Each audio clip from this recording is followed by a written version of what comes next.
when these two teams met up last time in Omaha.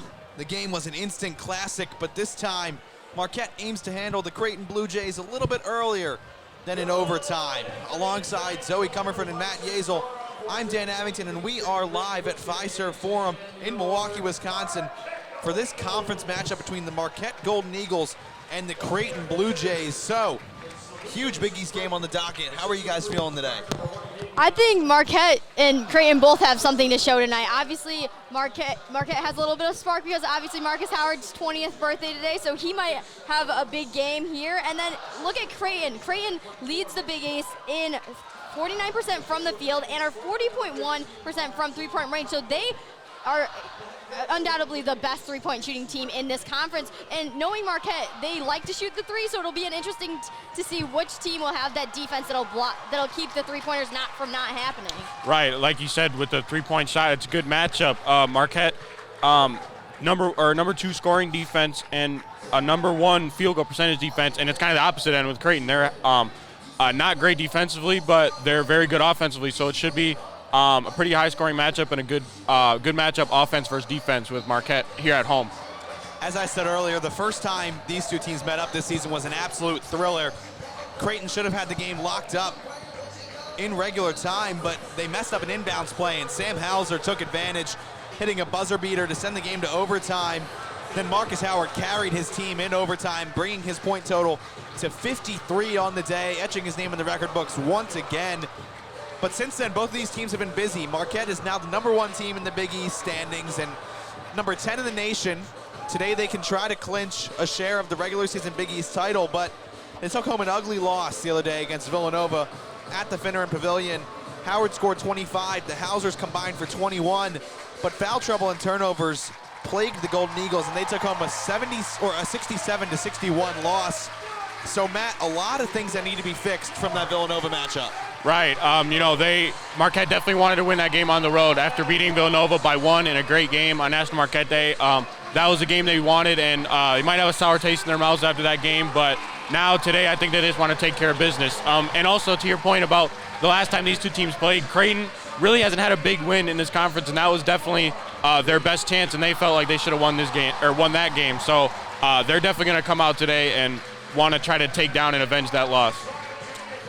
So Creighton comes in at a record of 15-13 overall, just 6-9 in Big East play.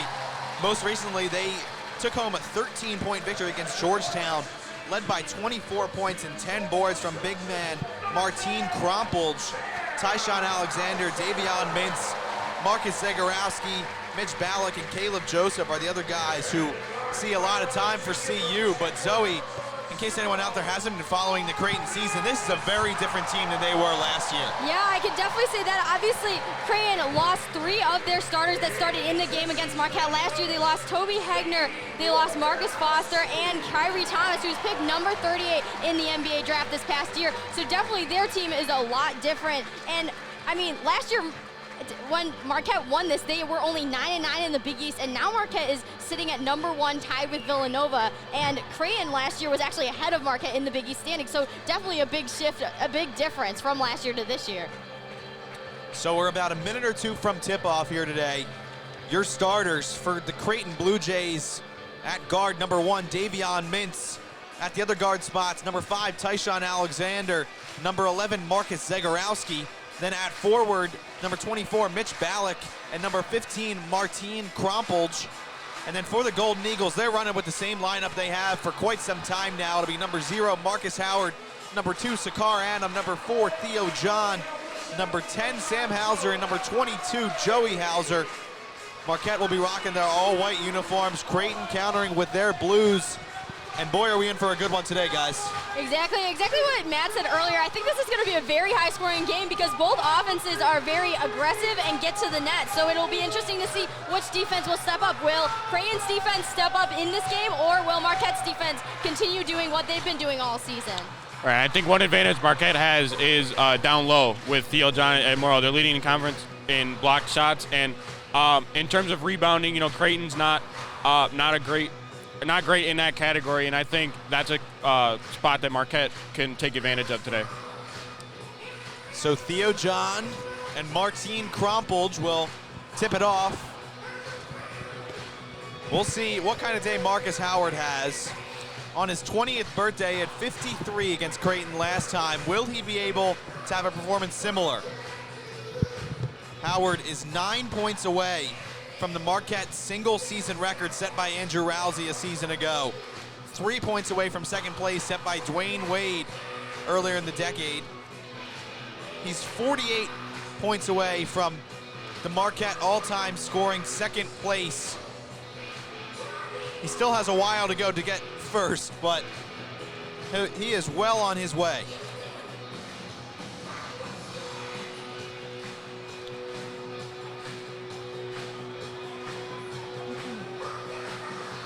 Bit of a delay in getting this one started. Both teams out there, but thunderstruck music still playing. Students still going crazy. A longer intro than we're used to here.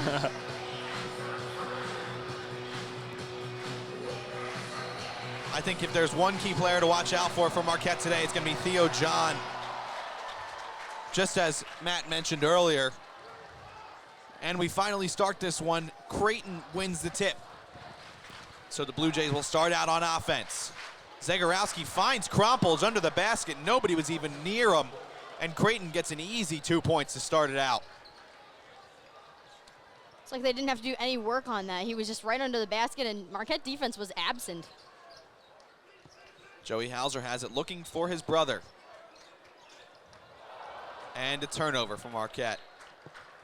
Backcourt violation. Sam misread that. Threw it over Joey's head, and Creighton gonna get a chance to go up 2 possessions early. Not the best way that head coach Steve Wojciechowski wants his team to start off. Their offense obviously getting that first turnover very quickly. In the last game, they had 18 turnovers, so something they have to be watching out for. Yeah, you'll see that a lot in the first half of games for Marquette, I feel. That's typically when they'll struggle, and then they'll eventually find their rhythm at some points. But they definitely, and it's mostly just forced turnover, or they're forcing the turnovers themselves. It's not necessarily great defense. It's just they're making sloppy mistakes. Howard gets it, defended by Marcus Zagorowski. They work it to the corner. Hauser gets double teamed, gives it to Sakara, and a mid-range, good. 2-all.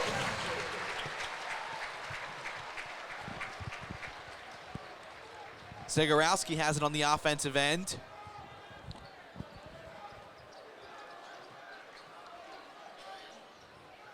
They find Krompolj again. He has a switch.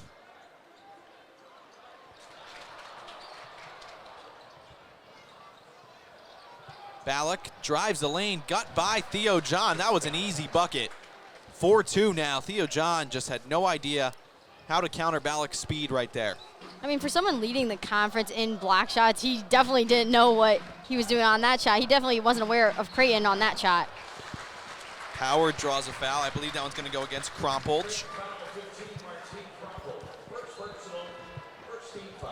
Christian Bishop is now checking in place of Krompolj. I don't know why you would take him out so early when he's already been really dominant on the offensive end, but there's got to be a method to Greg McDermott's madness.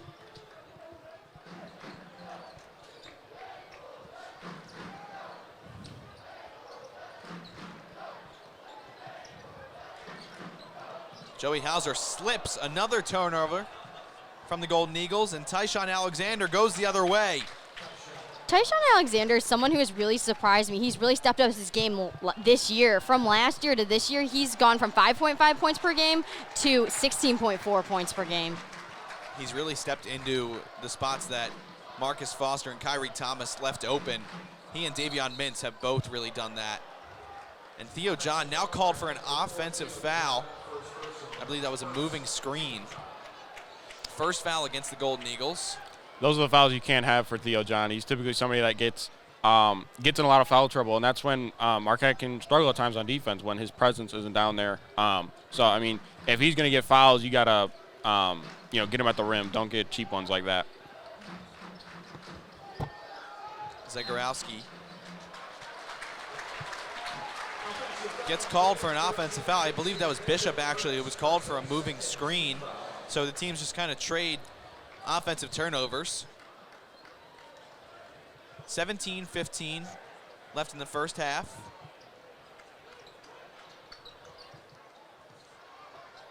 Sakar Adam drove the lane and tried to find Theo John underneath the bucket, but Theo wasn't ready for the pass, and that's another turnover for the Golden Eagles. That's going to be their 4th of the day. I mean, Marquette has those 4 turnovers, and then Creighton, on the other hand, is getting those points off of the turnovers and doing a nice job creating or taking those opportunities that Marquette's giving them with having all those turnovers. Ballack works it to the corner.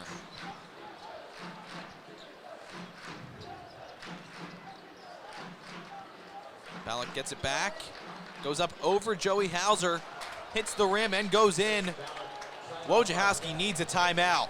8-2 is the score, 16:44 remaining in the first half of play, and Marquette is down 6. Not the start that Marquette wanted at all. No, I definitely agreed, and I think this is not what Steve Wojciechowski wants to see. Obviously, why he took a timeout. I mean, Creighton's on a 6-0 run in the past minute 36, so they're not having the best offense or defense for Marquette. Yeah, I kind of want to go back to what you guys said about Tyshawn Alexander. You know, he has kind of stepped up in that leadership role this year and really upped his game, like you guys said. But also, everybody in their starting lineup is averaging double digits in points. And Davion Mintz, their 6'3" guard, scored 21 points against Marquette in their last matchup. So I think it'll be interesting to see. You know, he's probably the guy they lean to, especially late in games. But everybody on the floor, at least in the starting lineup, can score. And a lot of them can shoot very well also. So it's you can't focus on him or focus just on him. But, yeah, they're a great offensive team overall. Exactly, and so I think something that Creighton doesn't want is to go into overtime. They've gone into 3 overtime games this season against Big East opponents, obviously at Villanova against Marquette and against Xavier, and they've won none of them. So they don't want to go in that overtime position. Marquette inbounds. Joey Hauser gets double teamed. Another turnover from Marquette. Averaging more than a turnover per minute. That's what I was going to say. Not a great thing to be averaging. Yeah, that's for sure. Not an ideal start in any way. Mintz crosses over. No good on the 3. Adam with the rebound. Ed Morrow is set to check in for Marquette.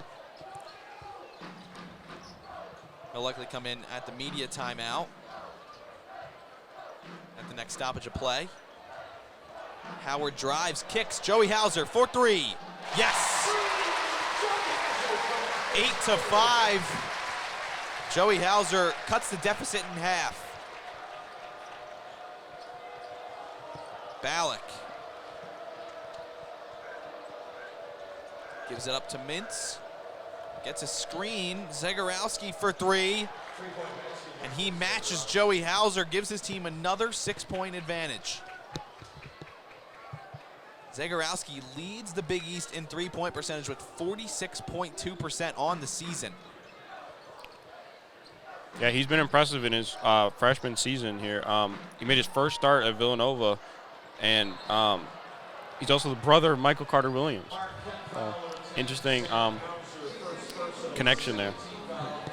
Sam Hauser is called for an over-the-back foul, and we head into the under-16 media timeout. 11-5 is the score. And Creighton has really been firing on all cylinders so far. They have varied scoring. Ballack has 4, 3 from Zagorowski.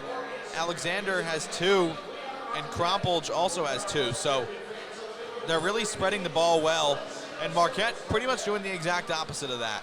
Yeah, I definitely agree, Dan. I mean, Sakar Annam has those 2 points and then Joey Hauser with that 1-3, but I don't think, I mean, obviously Marcus Howard and Sam Hauser, 2 people that you think would be good at scoring, have not had a very productive day. I mean, Marcus has only taken 1 shot and Sam hasn't taken any, but I think you need to get it out to those guards because you know they can score and you know they can hit those. Yeah, Marcus had a nice little driving kick there to Joey. I think that's something they need to execute as well. That's a great play for Marcus. You know, when he drives in the lane, they're going to focus on him. And yeah, that was a great driving kick there. Wide open shot for Joey, and he knocked it down. An update from another Marquette team. Today, the women's basketball team defeated Providence, and they are now the outright Big East regular season champions. They had already locked up the #1 seed in the Big East tournament, and they already had a share of the regular season title, but today they were able to lock up the outright regular season title. Really great accomplishment for Coach Carolyn Keeger and her team. And we'll see how far they're able to make it. Keep it locked on MarquetteWire.org for our coverage of all of their movements around the Big East tournament, the NCAA tournament. That's all coming in the next couple weeks. So make sure to stay tuned for all of that. But getting back to this game, Marquette needs an answer, and it's got to be immediate, because you don't want Creighton to get away in this first half. We know that Marquette is more of a second half team. That's kind of a guarantee, but you need to keep it close and remain in the game. There has to be some kind of run, and you need to keep the game within striking distance, because Creighton can beat you with all those threes. They're such an explosive team on the offensive side of things that you can't let them get too big of a lead, or you might never be able to come back. That's what I was going to say, Dan. It's so easy for Creighton to be able to come back because they are so efficient at shooting threes. And the fact that Marquette is already down by 6 right now, and they look like they're playing with no energy, it really is not good for them. Yeah, I mean, like you said, they're definitely a second half team. Even in the games that they've beaten against really good teams like Buffalo, Wisconsin, and other games, they've really struggled in terms of turnovers and things like that in the first half. But with it, like you said, with a team that's so good at shooting like Creighton, they can go on a run and just put Marquette away, and they just can't let that happen right now. Right now, Creighton is shooting 71.4% from the field. That's 5 for 7. They've only taken 2 3-point attempts, and they're 50% from there. So Creighton now gonna inbound it from underneath their own basket. Brendan Bailey and Ed Morrow have checked in for the Golden Eagles. Creighton still with the same lineup they had before the timeout.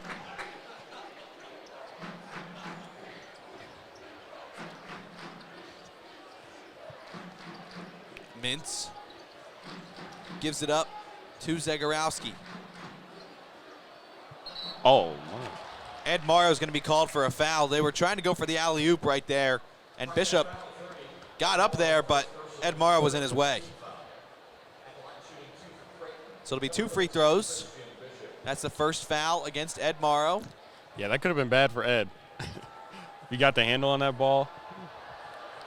Yeah, that was almost a poster right there.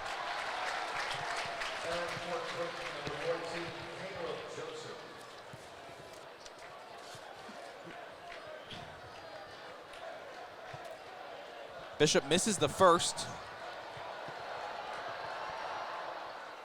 Swishes the second. 12-5. Golden Eagles on offense. 14:35 left in the first half.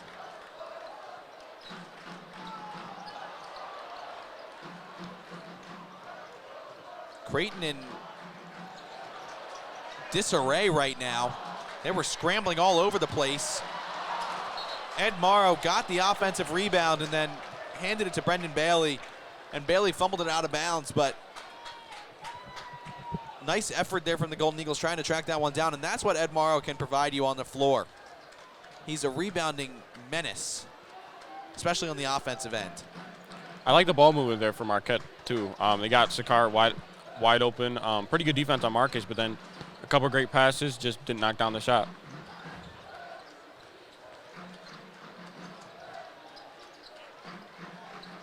Caleb Joseph has entered the game for the Blue Jays. Alexander trying to get on the board once again, but he misses that shot. Great save by Joey Hauser on that, to try to inbound that ball. Marquette coming the other way. Howard had an open man, but didn't see it. Creighton doing a great job of doubling the ball today. That ball goes out of bounds against Creighton. Yep. I think they're having a great defensive day for the Blue Jays. I mean, they are, every time the ball is in a Golden Eagles hand, they have at least 2 people on them trying to get it out of their hands, trying for a steal or trying for a block. So I think their defense has really stepped up today. Especially on the pick and roll with Marcus Howard. They're bringing the center up and off the screen on the switch, and they're pressuring him really well. Exactly. It's a really nice scheme, especially for their personnel set. They know what they're doing, and they have those long athletic centers that are able to get out in front of Howard and stay with him. Marcus Howard misses the layup, but Ed Morrow slams it back. 12-7. Morrow puts an emphasis on that one. One-handed slam.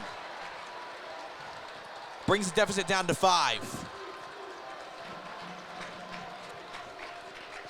Damian Jefferson working it around for the Blue Jays.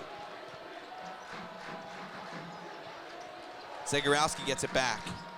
He drives, he's triple teamed. He has to have someone open, but they called it travel. So 12:53 left. Marquette steadily working their way back. Their defense has improved, and they're having better movement on offense. So signs are pointing up for the Golden Eagles. Howard gonna bring this one up, even though Chartouni's on the floor. Normally, if the two are in together, you'll see Howard defer to Chartouni. And Ed Morrow just bullied his way through the lane and put up a nice lay-in. Good vision from Howard, and then great finish from Ed Morrow. He's been a key piece for Marquette right now. Jefferson misses a 3. Chartouni corrals the board. Howard drives the lane, floater, it falls. 12-11. Fans are on their feet.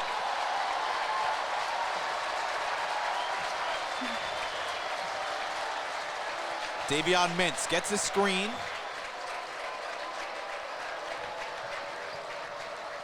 Bailey's taking the job on Mintz. The best offensive player on this Creighton team, arguably. Shot clock winding down. Missed shot. Sam Hauser grabs the board. Good defense from the Golden Eagles right there. No easy shots for Creighton. Yeah, you know, with all these Marquette turnovers, Creighton, and another one right there. Howard got double teamed and panicked. But luckily, Joseph misses the 3.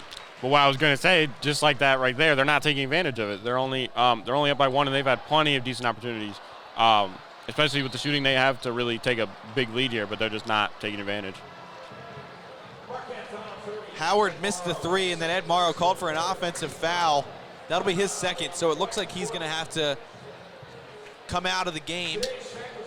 But there's a timeout taken on the floor. 11 minutes remaining in the first half. 12-11 is the score.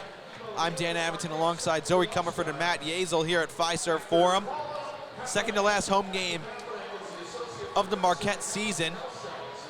So a lot on the line here. Marquette can clinch a share of the regular season title with a win today. And they really have been on a bit of a run here. 6-0 run in the past 2:14. Creighton hasn't scored in 3:42, and Marquette is looking good right now. No, I definitely think they have really shown up in the past couple minutes. I mean, Creighton's on a scoring drought of 342, and then in that time, Marquette has really taken advantage of their defense. They've played the defense they've been playing all year, and they have been guarding the 3 line. They haven't been letting Creighton shoot the 3, which is something that they are very used to, very good at. So I think Marquette has really done a fantastic job on defense, and they're starting to make their shots. So I think they're kind of getting out to a spark, and if they get ahead, I think this could go in Marquette's momentum.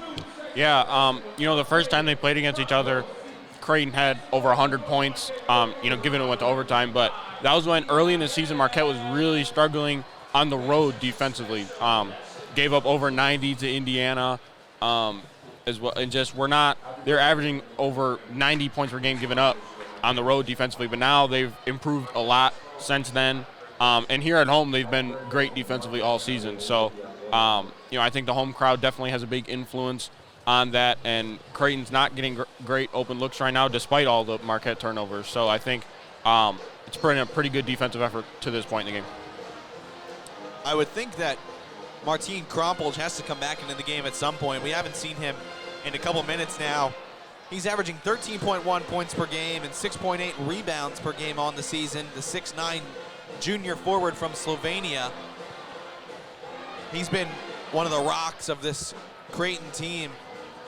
for a couple years now. He's had a couple ACL injuries that have really hindered his past couple seasons, but regardless, he's been a fantastic player, and I would expect him to come back out onto the floor and make an impact. Yeah, exactly, and he has been an excellent player. Obviously, before his ACL injury last year, he was probably one of the most improved Big East players, and then he had that season-ending injury, which didn't let him finish. But I definitely think that he's going to come back and be a big part in this game because he does average 13.1 points per game, and I think if Greg McDermott, he needs to put him out sooner, actually. Some interesting facts about Grompolj. Creighton's athletics website has a ton of interesting information about all their players, but Grompolj claims to be unbeatable at rock, paper, scissors. And he greatly enjoys following NBA memes on Twitter and Joel Embiid as well. So a nice little insight into the mind of Martin Grompolj right there. Quality Twitter account. I agree. Looks like he's going to come back out.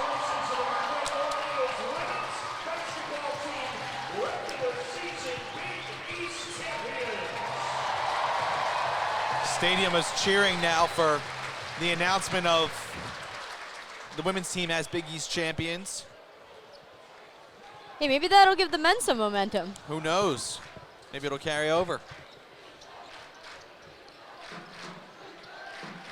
Creighton has the ball. Grompolj has it.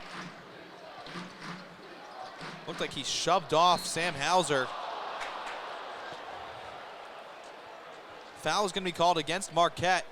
That's going to go against Theo John, his second, and we're going to see Matt Helt come into the game now. And he'll have to play for a while because you can't get Theo John or Ed Morrow into foul trouble early in this one, or that could mean that your team is in a bit of trouble.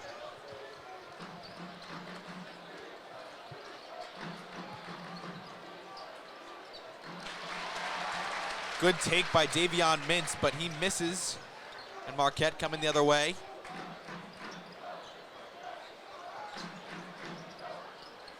Creighton is 0 of their last 5 after they started out so hot. Sam Hauser gets his shot smacked by Grompolj, and his teammates back him up. The Jays now on the offensive end. Grompolj just bullied Matt Helt on the way to the basket. 14-11 now.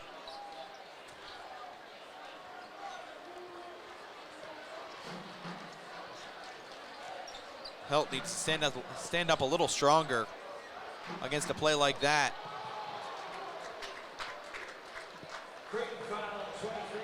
Creighton foul goes against Damian Jefferson. I don't know that I saw a foul right there, but regardless, it's called.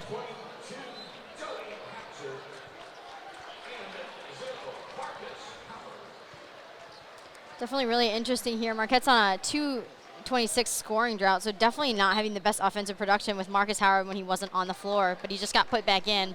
So we'll see if that'll give the offense some spark here for Marquette. Howard only 2 points so far. He's been doubled coming off of screens, so it makes sense. He's been more of a facilitator today. Sam Hauser misses the 3, but his brother's there to corral it before it goes out of bounds.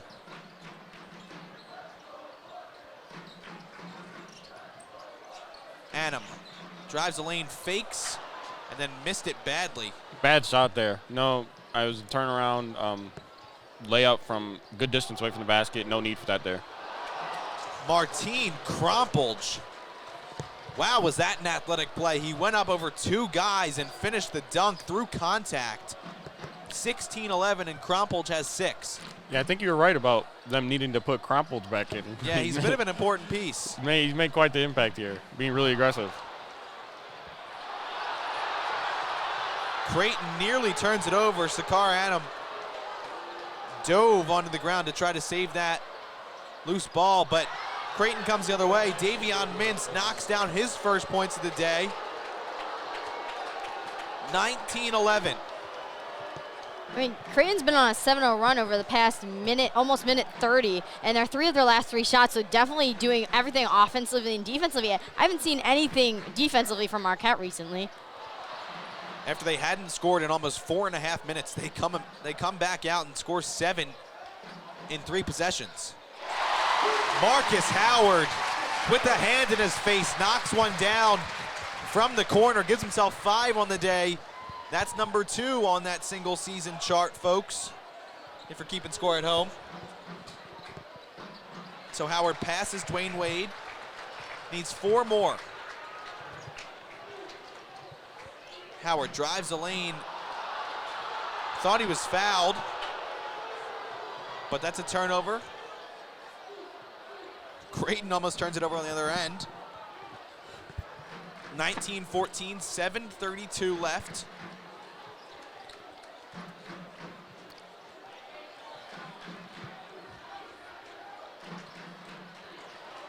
Krompolj got doubled under the basket. Shot clock is winding down. Krompolj ventures out for 3, no good. Annam taking it.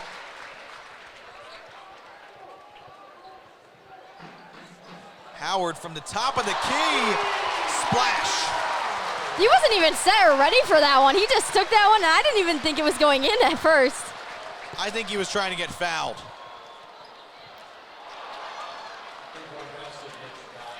Creighton comes down the other way, and Ballack knocks one down with the hand in his face. These teams just trading blows right now. 22-17, 6:35 remaining. Howard, a deep 3, no good. Looked like Hauser could have tracked down that board, but wasn't there in time. Jefferson for 3, clanks off the rim. Howard driving through contact and 1. Marcus Howard puts one up with his left and brings his team within 3. I mean, and this is crucial. He has a chance for a 3-point play, and you know he's very reliable at the free throw line. So this could be huge for Marquette, getting that little bit of spark back in to their from having a deficit. Yeah, and Creighton might be having some bad memories here with Marcus Howard hitting 2 threes that were contested pretty well, a little off balance, and then the and one there. That's how he tore them up in Omaha in their last game, just with both the step back threes as well as driving. I feel like people maybe don't focus as much on how well he drives and finishes with contact in the paint. So he's a complete offensive player and already up to 10 points now and definitely looking for more. It's crazy how quickly Marcus Howard can just flip the switch. He had 2 points when he came in, and now he has 10. Just a really, really impressive series of plays there from Howard. Got himself all the way up to number 1 on the Marquette single season scoring record list with that past bucket. So congratulations to Marcus on his birthday nonetheless.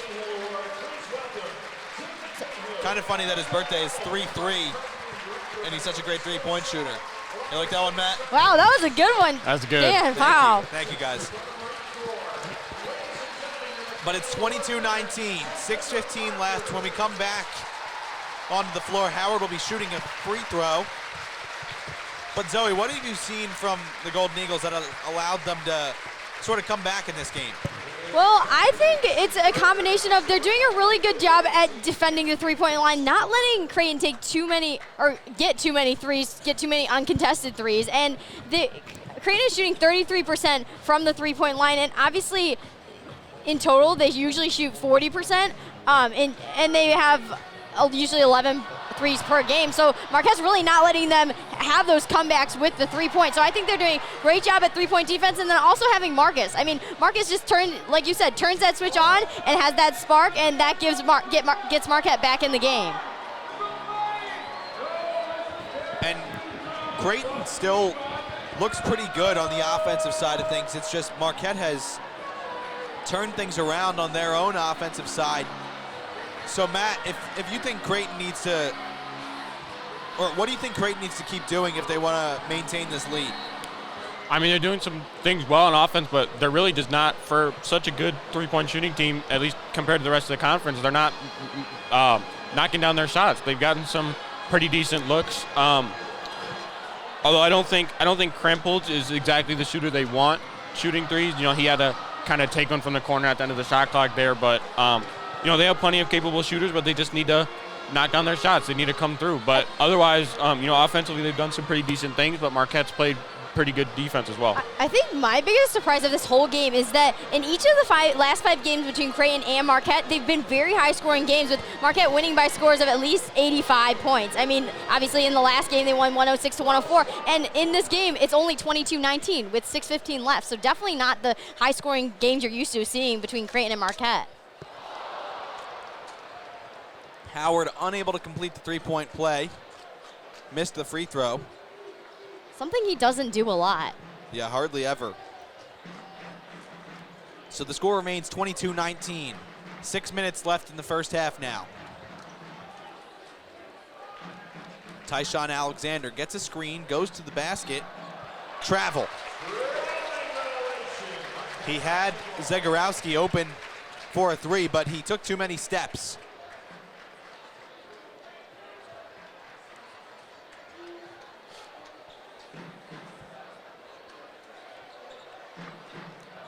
Ed Morrow is back in the game for Marquette. Chartouni turns it over after the screen. Creighton hedges so hard on these screens, and Chartouni needs to do a better job of keeping it in his hands. Creighton came down the other way and then turned it over, so it didn't really result in anything because Chartouni was there to play defense. Hauser was backing him up, so didn't result in anything, but still, that can't be something that happens routinely throughout this game. No, it can't. Bishop just ripped it out of Chartouni's hand. I mean, Chartouni has 43 turnovers on the season. I mean, 44 now, but definitely wasn't the best play for him. Morrow wants it. He gets double teamed. He has to have somebody open. Turns it over though. Alexander for three, no good. Sam Hauser saves it. Great athletic play from Hauser to stay up in the air.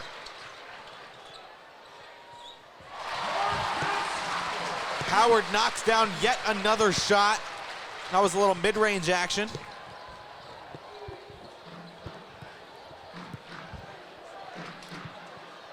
Bishop got it under the basket, and Chartouni went into him with the body. The crowd is not happy with that call, but it was most certainly the correct one because he led with his shoulder, hit him in the shooting motion, and Bishop sold it pretty well. 22-21, Christian Bishop going to the line.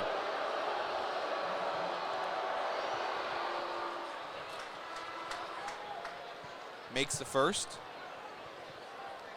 I mean, Bishop's 2 for 3 for free throws, and usually he's a 45.8% free throw shooter, so he's having a pretty efficient day from the line. Jamal Kane now coming into the game. Really nice to see him back in the regular rotation. He's such a fun player to watch on the defensive end of things, and he's a high flyer on offense. And you just feel great for the guy when he's out there producing. He replaces Chartouni. Marquette with an unusual lineup right now. They have Bailey, Jamal Kane, Ed Morrow, Sam Hauser, and Marcus Howard. Can't say that I dislike it.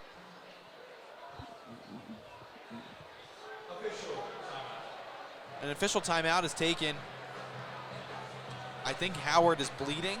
Possibly. I mean, guess. That's the only reason I would see an official timeout happening, but yeah, it looks like he was, and he knew that when the official called the timeout, he's like, okay, I see what's going on here.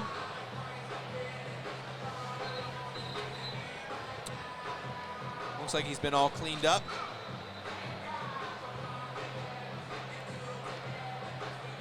Howard with 12 points, a game high. Ballack has 7, Krompolj with 6. Morrow is the next leading scorer with 4, actually. So Howard really carrying the load. Howard with a gorgeous teardrop. Brings his team back down 1.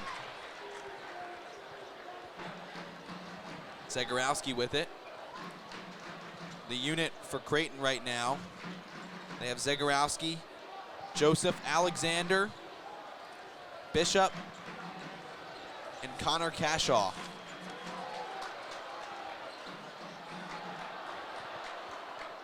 Three-pointer from Tyshawn Alexander falls. 27-23. Marcus Howard has the last 14 points for the Golden Eagles. I mean, I would say Marcus Howard is the factor as why Marquette is so close to Creighton and why they had that comeback is because of Marcus Howard's 14 points. I mean, nobody else on the Golden Eagles is doing anything.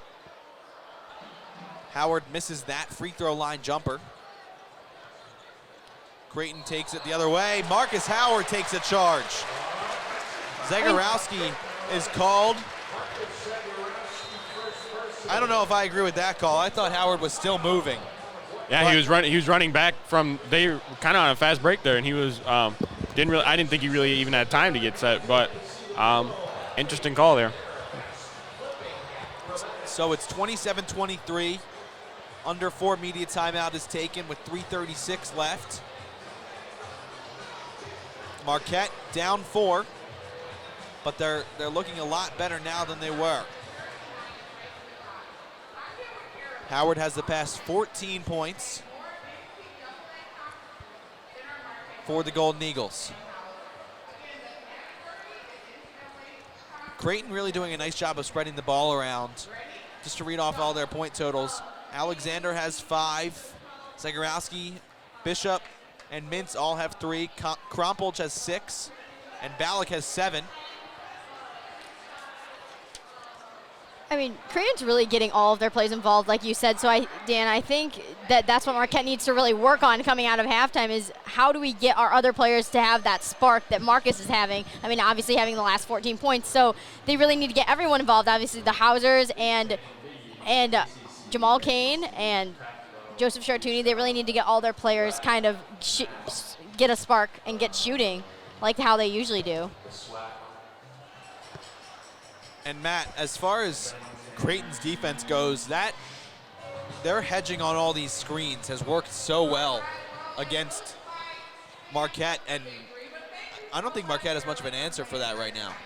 Right. It's just, sometimes Marcus is going to hit tough shots, and Creighton knows that very well. But he's just going to hit those sometimes despite how good your defense may be. But so far, I think they've done a pretty decent job. On the pick and roll, they're bringing the center and really pressuring the ball handler. Even not just Marcus, they're pressuring everybody with the ball and forcing bad situations. But then again, they're also sometimes leaving somebody open when they do that. So Marquette just has to figure out how to beat it strategically. And but right now, their solution is give the ball to Marcus and let him work.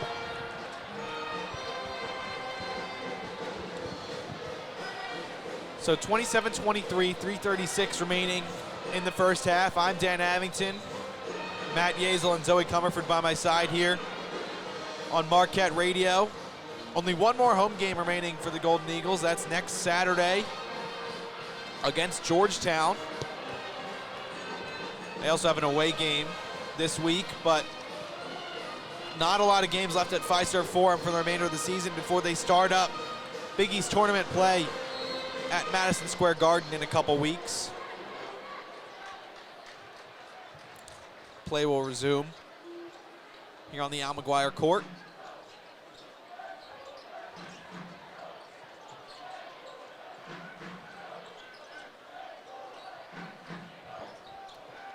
Howard with a nice crossover. Creighton scrambling to get back. That's how you've got to beat those screens. Sam Hauser airballs a distance 3. That one was from the logo. So it makes sense that he didn't have enough power on it. To me, it seemed like Sakar Annam wasn't aware of the shot clock running out, so I think that's why he passed it back to Hauser, thinking that there was more time than there actually was. Davion Mintz with it.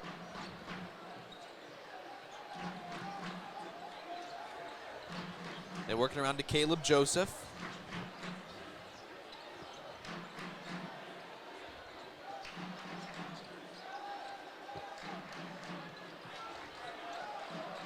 Alexander with the shot clock winding down, misses it. The Hausers, one of the Hausers is going to be called for a foul there. They both shoved Krompolch out of the way on the rebound. It'll go against Joey, his first personal. That's the 7th team foul, so it'll be a 1-and-1. Definitely not what Marquette wants to already be in the bonus. I mean, there is only 2:34 left, but to have every time now you get a foul that the other team gets to shoot a 1-and-1 is definitely not what Wojciechowski wants at this point in the game. Krompolj makes the first.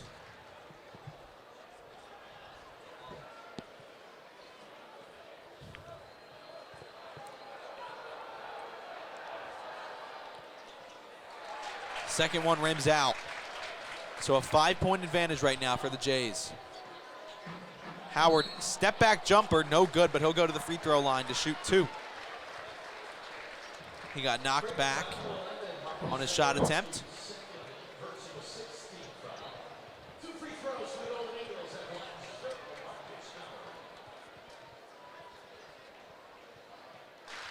I mean, Marcus is a 91.3% free throw shooter.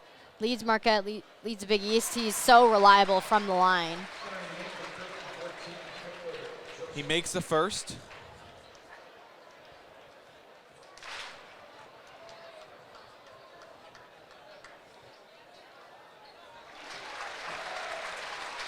I think that free throw stat you just mentioned is going to be big come tournament time. You know, a lot of times, upsets in the tournament will happen when a team is just not doing the little things right, and one of those is definitely free throws. And Marquette, Marcus is obviously, 91%, but as a team, they're pretty good overall shooting free throws. So that's a good sign for a team that's going to get a high seed and, doesn't want to take a first weekend loss. Exactly. They're 76.7% free throw shooting team, which is 12th in the nation. So they're very effective from the line, which gets them in those deep games that gets them the advantage.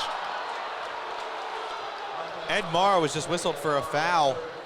I didn't even think he touched Krompolj. But that's going to be Morrow's 3rd. So he's going to have to come out. Minimal, if any, contact. And Ed Morrow's going to have to sit for a while. Krompolj makes the first. Right now, the only Marquette players who have a positive plus-minus are Chartouni, Morrow, and Bailey. That's not something you hear all that often. Definitely not. Sam Hauser has 0 points right now, and if he goes this whole first half with 0 points, he's going to have to really think about what he's been missing in this first half, coming out of the halftime. Mintz is called for a foul. I think that was a makeup call. Didn't look like Mintz even hit Howard, and Marcus Howard ended up on the deck. Kind of looked like Marcus just tripped on his own.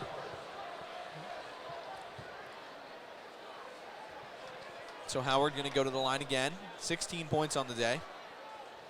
Can he make it 18?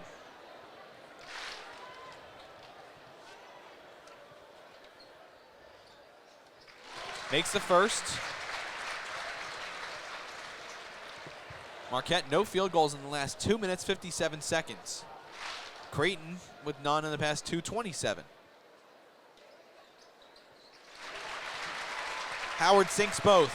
29-27, 1:35 left. As we were talking about earlier, Marquette leads the Big East in free throw percentage with 76.7 as a team, and that's even with Theo John and Sakar Adams, not so stellar numbers. Creighton looked like they got their shot blocked by Matt Helt. Marcus Howard knocks down a deep 3. And he had 2 people on him, like right on him, guys that were so much taller than him, and he got it over them and in the basket. What a great shot from Marcus Howard. No matter how many times he makes those shots, I get shocked every single time he makes one. It looks like the least probable shot in all of basketball, and he's still able to knock it down with 2 hands in his face, off balance. I don't know how he's able to do it, but he says that he's more comfortable with a hand in his face than he is having a wide open shot, and that's just ridiculous to me. Yeah, I saw that in the college game day feature they did on him. That's for a player below 6 feet, that's a really interesting thing to hear. But I guess this year he's really perfected that step back move, and that's what's been able to get him a little bit of separation. But even when he doesn't really have separation, he's knocking him down. So it's just that's what makes him so electric, and that's what's getting him so much attention this season and getting him on highlights and all of that. I mean, I think it's the reason that he's considered the candidate for the Big East Player of the Year is because he's so good at those step-back jumpers and so effective from way beyond the three-point line.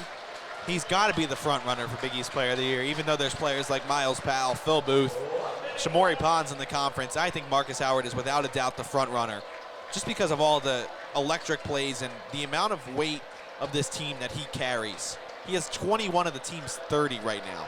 I mean, when Marcus is on, you always know the team is on. And when he single-handedly runs the team. Shot clock violation against Creighton. Phenomenal defense from Marquette.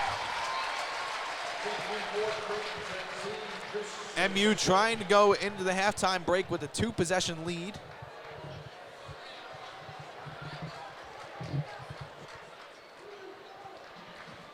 Marcus has 21 straight points for Marquette, and that is just absolutely insane.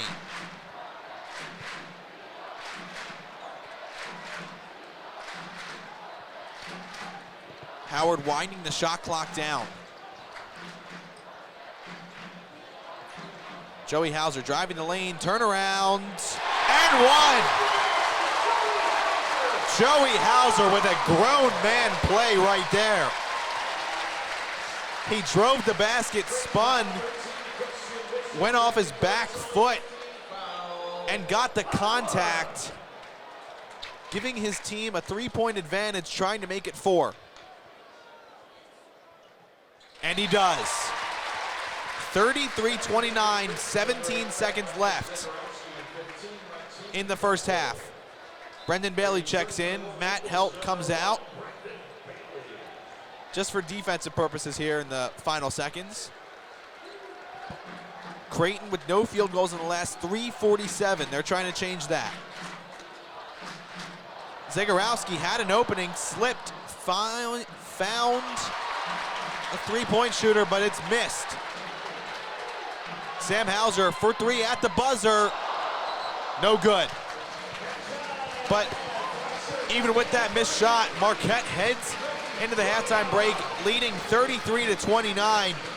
So Zoe, Matt, just quick first half thoughts. So I'm very surprised that this score is not way higher. Obviously, we know these teams are very effective on the offensive side. I mean, Marcus Howard single-handedly doing the work for the Golden Eagles. I mean, but Joey Hauser having that little spark at the end of the half, I definitely think that could carry over into the second half, depending on what Coach Steve Wojciechowski says in the locker room. But I definitely think something that Creighton's doing really well is spreading the floor, like we've been saying all along. They're getting everyone involved, not just having a Marcus Howard. Right. I think we saw good defense on both sides, and also just sloppy offense, but also some great plays on both sides. It's been a pretty balanced game so far. Marquette had to come back a little bit from a deficit, but now going in with the lead and trying to take over in the second half like they've done many times this year. All right, so we're going to take a break here at halftime on Marquette Radio. Your score at the half, Marquette 33, Creighton 29. We'll be back after the break. Welcome back to Fiserv Forum. I'm Dan Abington. At halftime, Marquette leads Creighton 33-29. The Golden Eagles struggled greatly in the first part of that first half with turnovers, but as it progressed, Marcus Howard took over, and at halftime he has 21 points. We're about to resume play. Alongside me today are Zoe Comerford and Matt Yeazel. So guys, second half coming at us in a couple seconds. What do you expect to see? I expect to see less turnovers, hopefully, for both teams. I mean, there's a combined 16 turnovers in the first half. Weren't the best. They were pretty sloppy, and I think that both offenses are going to come out after halftime and start shining. So we start play. Joey Hauser missed a 3, and then Theo John missed the putback layup. So Creighton going to head the other way.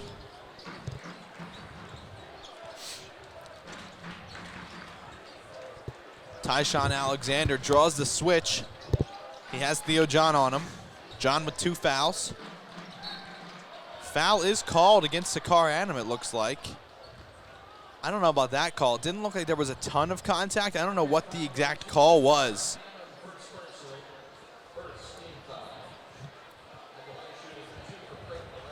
They're going to call on the hand, so Zagorowski is going to head to the line. Makes the first.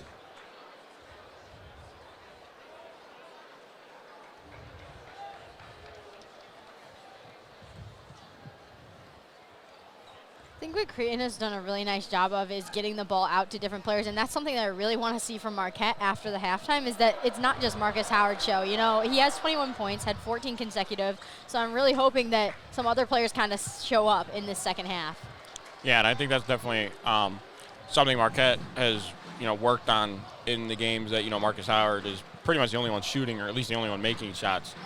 So I think, with him, they're obviously going to focus on Marcus, but then try to have him maybe drive and kick to open shooters, or, Joey hit a nice mid-range at the end of the half. Those are the shots that they want. And Zoe, you said that he had 14 straight points. It was actually 21 straight points that Marcus scored for the Golden Eagles. So even more impressive, as Sakar Adam is called for a block. That's 2 fouls on Sack in the first minute. 33-31 is the score. Not exactly the high-octane offenses that we were expecting to see. Both of them didn't even get over 33 in that first half, so a lot of changes need to be made on the offensive side of things of your both squads. Joey Hauser in some pain. That didn't look good. He's holding his foot. He's able to put some weight on it. So that's a good sign, but he went down and was not happy about it.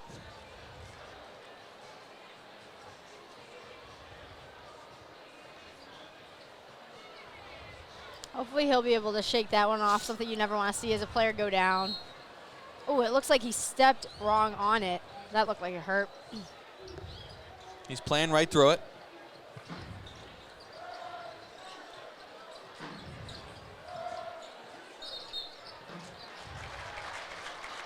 Alexander is called for a moving screen.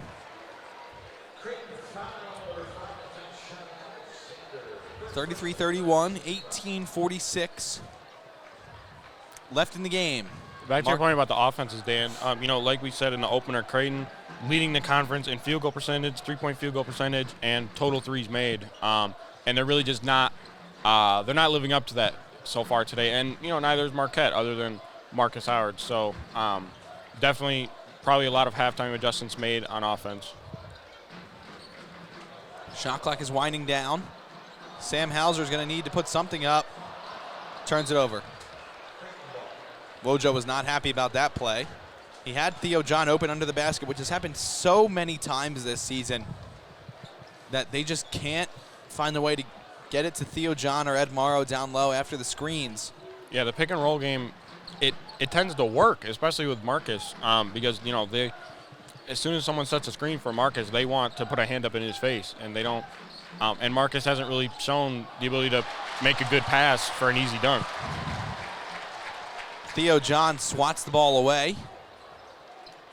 Joey Hauser almost with a bad turnover.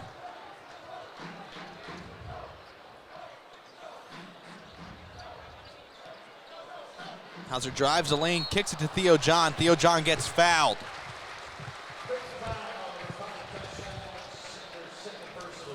In case you missed it in the first half, Marcus Howard became Marquette's all-time single-season scoring record holder.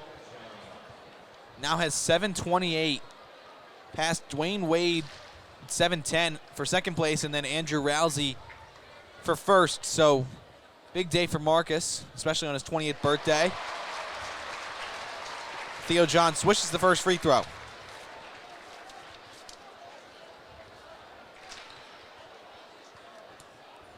I mean, Theo John last season wasn't someone you would rely on for free throw shooting, but I mean, He has had a major comeback as he just made those two there, and he has now 75% free throw shooter.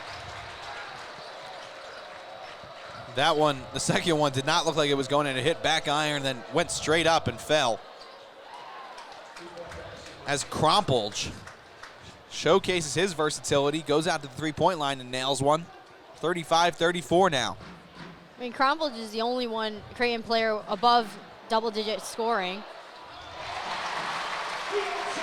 Theo John got a pass from Hauser and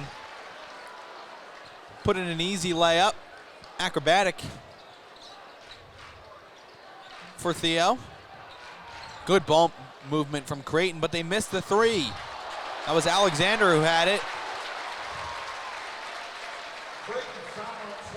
Creighton foul goes against Mitch Ballack. Looks like he slapped Sakar Anam on the rebound. Third team foul.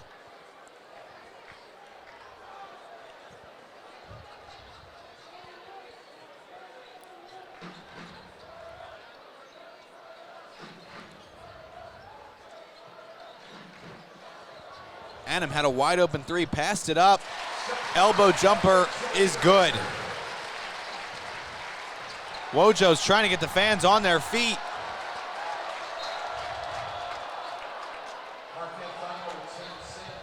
Foul is called against Sam Hauser, his second personal.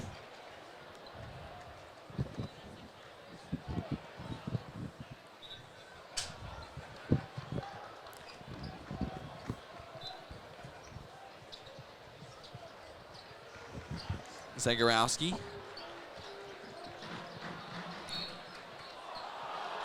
Hands it off, and then Mintz draws a foul against Marcus Howard, his first.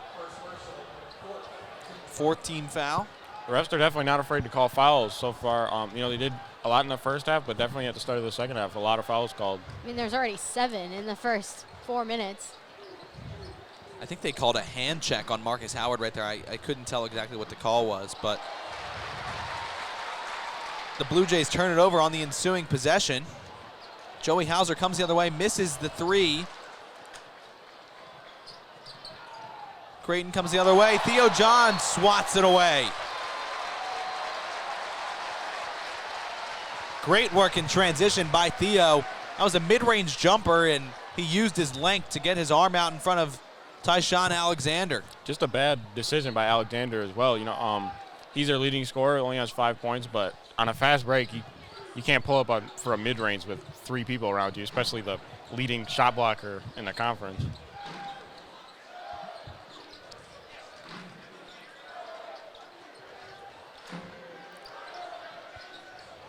Mintz gets it inside. He's been quiet.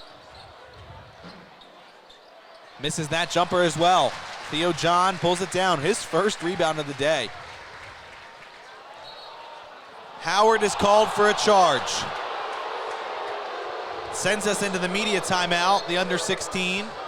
39-34 with 15:33 left. I think that's the right call, even though it didn't look like Alexander had his feet set. Marcus Howard put his elbow out in front of him and just shoved. So I think that's the correct call, even though the fans here didn't like it.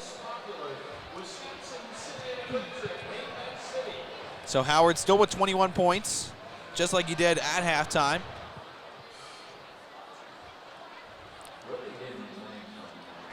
I mean, Marquette is shooting above 50%. They're shooting 52%, and Creighton's only shooting 37%, but that's still pretty high. But they aren't doing very well on the three-point shooting. They've taken 16 shots, but only made 5 of them. So not being very effective from three-point line, which is what they're used to. So that's something that I've been really surprised at. It's Creighton not making their three.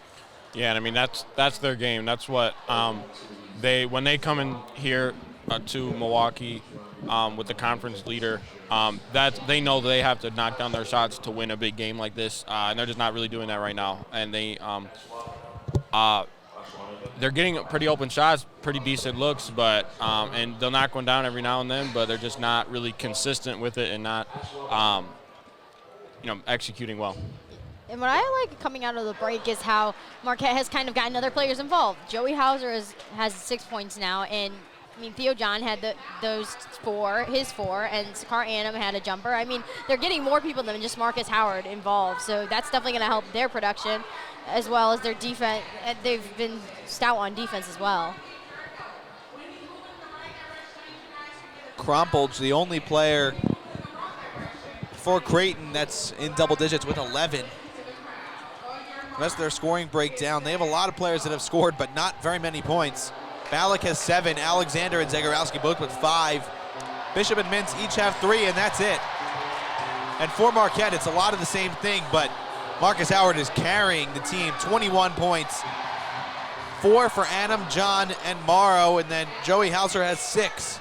Still nothing from Sam Hauser in his 23 minutes of play. Bailey, Helt, Chartouni, and Kane all haven't scored either, but in far less minutes. Both of these teams have pretty much had the same unit out there for the majority of this game. Creighton's had Cashaw, Bishop, Joseph, and Jefferson rotating in, and Marquette has rotated in 5 or 6 guys, but it's mostly been those 5 starters for the majority of the game so far, and you have to wonder if at any point conditioning is going to be a factor in this game, or are both these teams just used to it by now?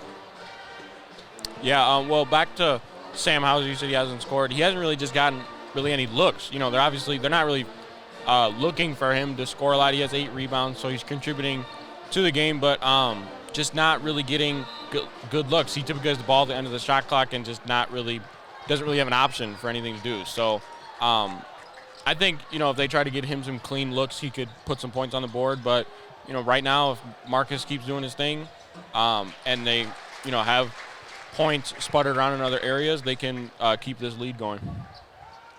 Especially with the defense that they've been putting on Creighton as of late. Creighton hasn't been scoring at the same clip that they're used to. Going back to Sam Hauser, I think even though he does have 0 points, he's really made a difference on the rebound. He leads Marquette with rebounding with 9 rebounds already. So he has made his way on the stat sheet in that way, but not necessarily the points. But I think having a player that, when like Theo John isn't having the best rebounding game, and then Sam Hauser is, he's definitely making a difference in that way. Maybe not the points, but in rebounds. An interesting fact about Howard, on his 19th birthday, he became a 1,000-point scorer for Marquette. And today on his 20th, he became the all-time single-season scoring leader for the Golden Eagles. So he seems to like to break records on his birthdays. 15:04 left here after Sam Hauser called a timeout when he got trapped under the basket. Marquette now with 2 timeouts.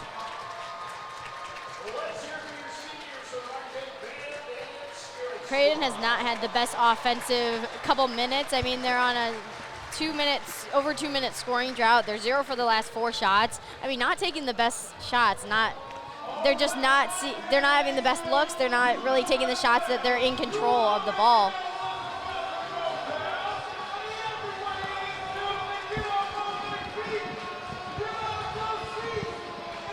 And I'm kind of surprised at the lack of production from a lot of the Creighton players. I can't tell if it's just stifling defense from Marquette or if it's an off day for multiple guys for the Blue Jays, because Davion Mintz came in averaging 10.2 points per game. He has 3. Alexander came in with 16.4 points per game. He has 5. Zagorowski, 10.7, 5 today. Krompolj is really the only one that's been pulling his weight. He has 11. His average is 13.1. And then Ballack has 7, but he's averaging 10. So there's not a ton of production out of a lot of these guys. Even though they have been spreading the ball well, they haven't been making a lot of their shots. They're 35.5% from the field, 29% from beyond the arc, 70% from the free throw line. So they're just not making a lot of the shots they're supposed to be making and that they have made in previous games. Yeah, it's not often that you see a starting lineup with everybody in double figures. And I think, at least on paper, that looked like, they had a really good offense. They're spreading the ball around very well, and everybody can contribute a lot. But right now, like you said, they are spreading it around. They're doing what they typically do, but there's just not enough guys coming through. And having the games that they typically do. But Krompolch has made an impact, but other than that, not many difference makers so far for Creighton. So Marquette inbounds the ball. Shot clock winding down. Howard has to pull up from deep. No good. Creighton running the other way. Caleb Joseph leading the charge. Comes down. Gets the basket. Gorgeous layup around Sam Hauser right there. 39-36. 14:40 left. Creighton certainly not out of this game by any means. Ballack now coming down after a Marquette turnover. And Mitch Ballack contributes his own fast break layup. The 6'5" sophomore guard. Big East all-freshman team last season. 9 points on the day. Marquette struggling right now. Ed Morrow and Brendan Bailey set to check in at the next break.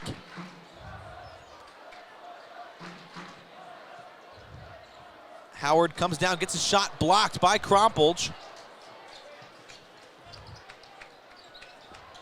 Zagorowski had an open three, but he couldn't get the ball. They were one rotation late.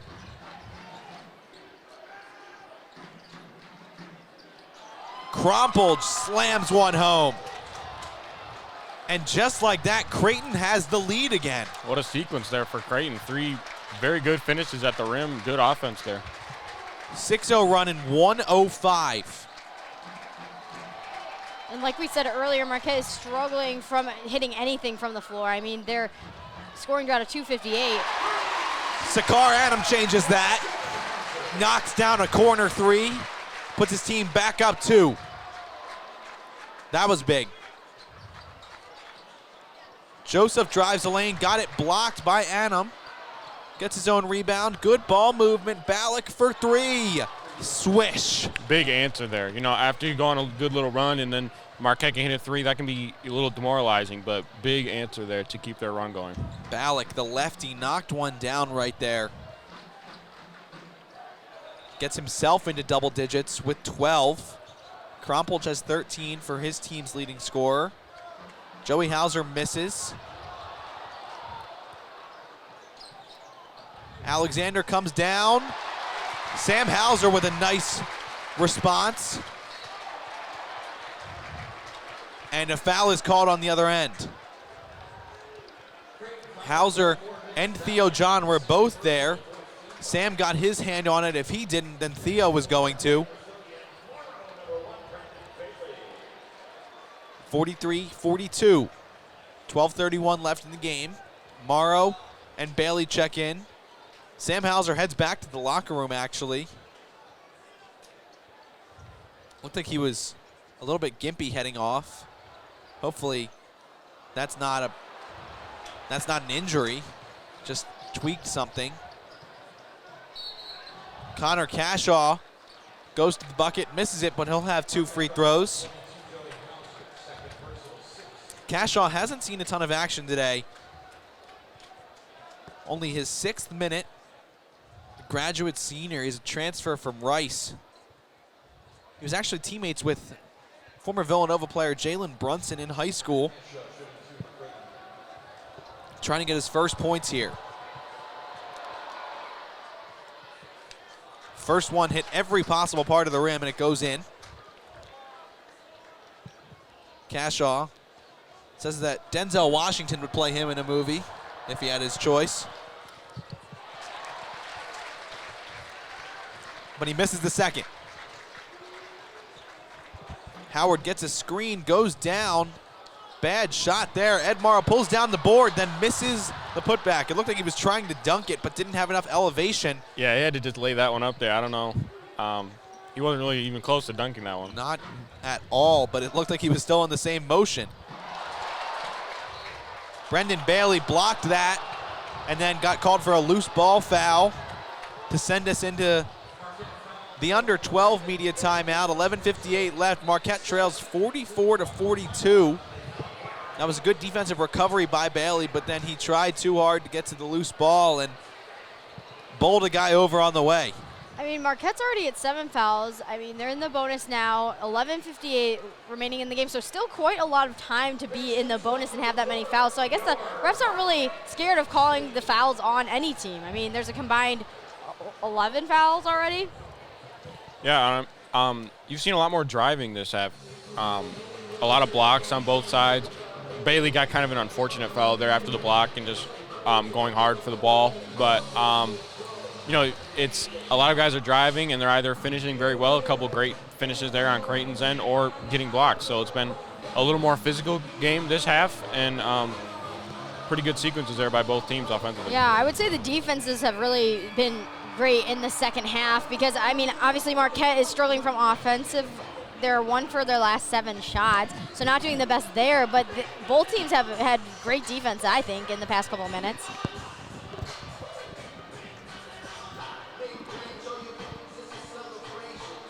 So Creighton now has a 2-point advantage.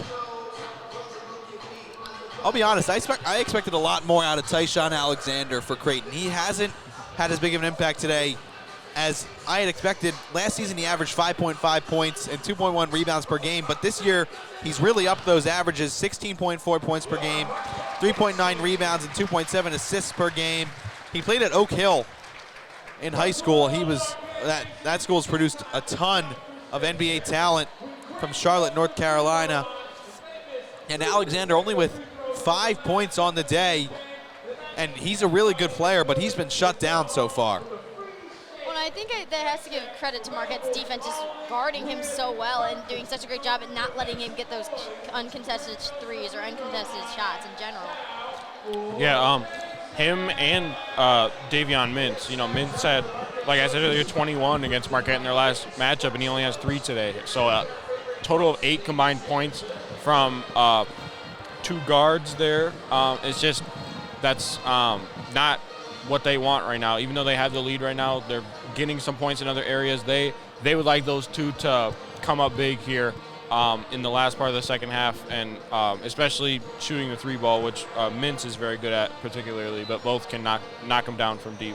I mean, even without those 2 players, Creighton still leads by 2, so definitely not the worst, but I bet Greg McDermott is like, why aren't these 2 leading scorers doing well and playing how they usually do? They're just having an off day, possibly.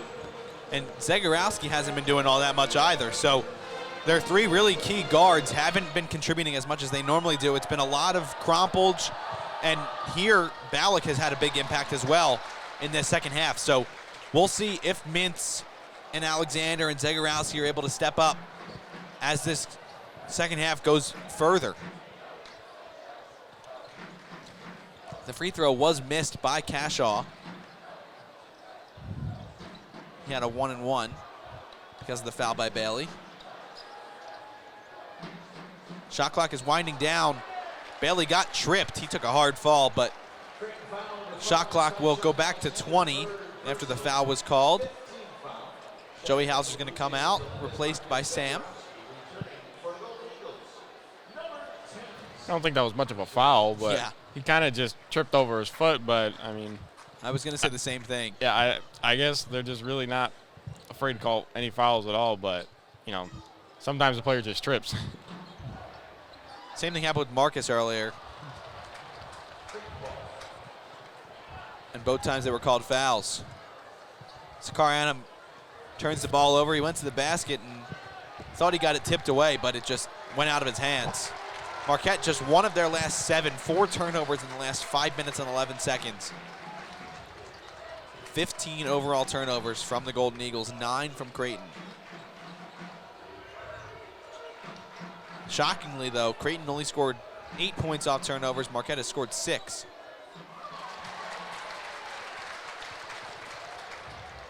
Creighton with a missed shot.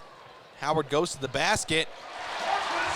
And Marcus gets his first points in the second half. A nice drive, and that was a really impressive layup. He was able to contort his body around the big man. Yeah, when people are talking about his height, maybe in terms of, projecting him to the NBA, I think they got to look at clips like that. Him finishing, great finish over a very tall defender, fully stretched out. He obviously, he has some disadvantages with his height, but he can make plays to work around that, and that was a very impressive finish and one of many this season.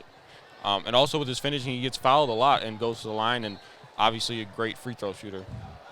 Mintz just missed a layup. He's 1 for 8 on field goal attempts, 1 for 4 from beyond the arc. Not a good day from Davion Mintz. I mean, considering he's a 43.4% shooter, he's not having a great day at all. Krompelj missed a layup. Morrow pulled down the board. His team takes it to the other end.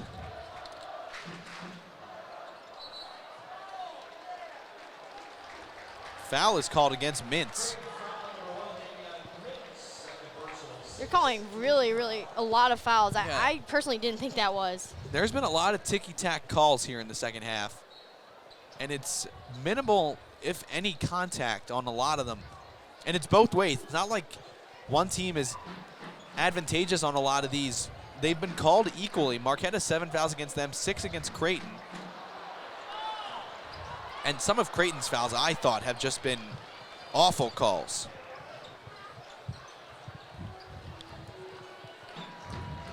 Chartouni's going to check into the game for the Golden Eagles at the next stoppage. They need a ball handler out there right now to facilitate the offense, and I think that's what Coach Wojciechowski sees. Looked like a double dribble from Mintz, but no call. Caleb Joseph made a nice read. Saw Krompelj had a step on Ed Morrow and tossed one up for an oop. Krompelj was 15. I mean, and Krompelj usually averages 13 points per game, and today he already has 15, so he's kind of stepped it up and gotten a couple dunks already as well. He's a strong guy, and he shows that, especially when he's playing against another strong guy in Ed Morrow. Sam Hauser at the end of the shot clock just hoists one up. Still no points for Sam. 0 for 4. Marquette hasn't scored in 2 minutes and about 10 seconds. Three-pointer from Krompelj, no good. Good hustle from Cashaw, smacked it out. Joseph got it, missed the layup. Creighton gets the ball back.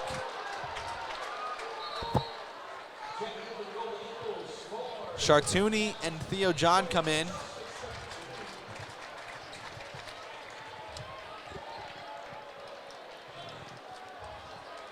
Marquette is struggling right now. 46-44.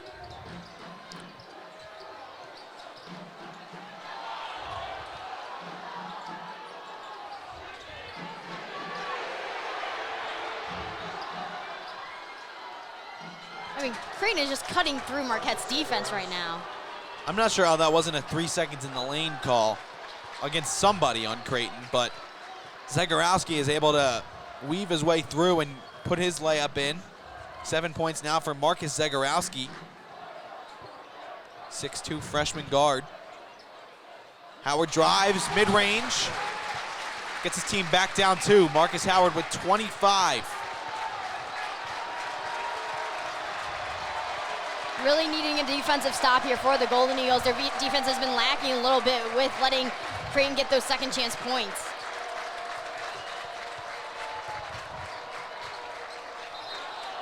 Joseph is called for a travel. Sends us into the under 8 timeout.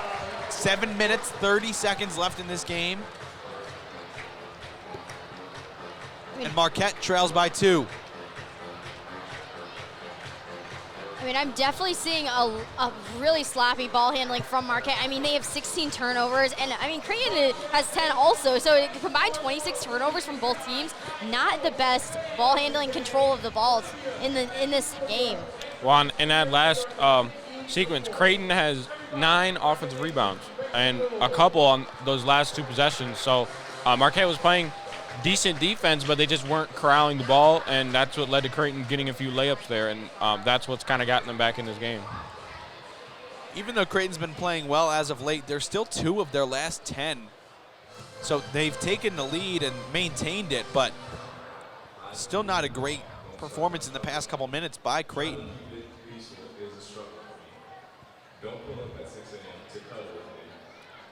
48-46, 7:30 remaining.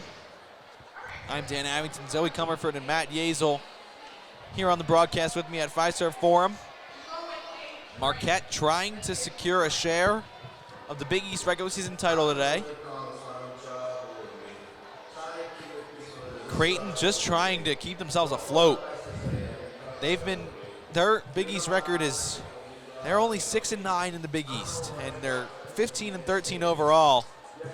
But they're looking for a spark right now. Heading into tournament time, they pretty much need to win the Big East if they're going to get any kind of chance at an NCAA bid. For sure, and I think last season they had a pretty good season. I mean, they were 21-12 overall. They got to the NCAA tournament. I mean, and they lost to Providence in the first round of the Big East tournament. So they're trying to look to repeat their NCAA tournament bid. And I don't think at the rate they're going this season, they probably won't get there. No, and although the Big East as a conference, I think is getting a little more attention now. It's been kind of looked at as more of a down year other than at the top, but Xavier has really come up strong and is possibly competing for an at-large bid. And then you're looking at Marquette, Villanova, and most likely St. John's, although their resume is a little difficult in terms of big wins, 2 against Marquette, and 1 against Villanova. One against Nova, but then bad losses. They lost today against DePaul. Yeah. And so as a conference, the Big East is possibly getting a couple more teams, but it would take a run from somebody like Creighton or one of the lower teams to make it as into the tournament. Yeah, I have to ask you guys, do you think Big East is a three teams in the tournament kind of league right now, or you think they're gonna add a team like Georgetown or Xavier to that mix, or is St. John's gonna drop out? Xavier's coming on strong, but I would think they would have to make a pretty good run in the conference tournament, or maybe even win it to make it in. They haven't had a ton of big wins other than Villanova this year, and a few bad losses. So I think they'd have to make quite a run. Same thing for like a Georgetown as well. But I think Villanova, Marquette, and St. John's are pretty solid in there, despite St. John's bad losses. But I think the committee recognizes they're a very good team with a lot of talent, a National Player of the Year candidate with Pons. And, yeah, so I would think right now it's a 3, but potentially a 4 team. And St. John's going to be a huge matchup problem for a lot of different teams with all the length they have. So the Big East could have 4 teams, could have 3 teams. You never know. And, I mean, if there's a couple teams that make a run, who knows? It could be 5 if something happens in another league. But the Big East top to bottom is a much closer league than we're used to. Marcus Howard hits both free throws after getting fouled. And it's all tied up at 48. Creighton has the ball. Mintz gets a screen, crosses over. Marcus Howard strips it away.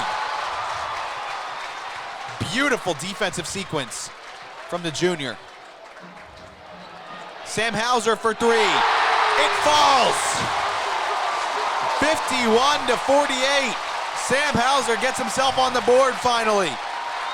I mean, Sam Hauser has really come out now, and like when Marquette needs him, he's there, and he just hit that big 3 that put Marquette in the lead.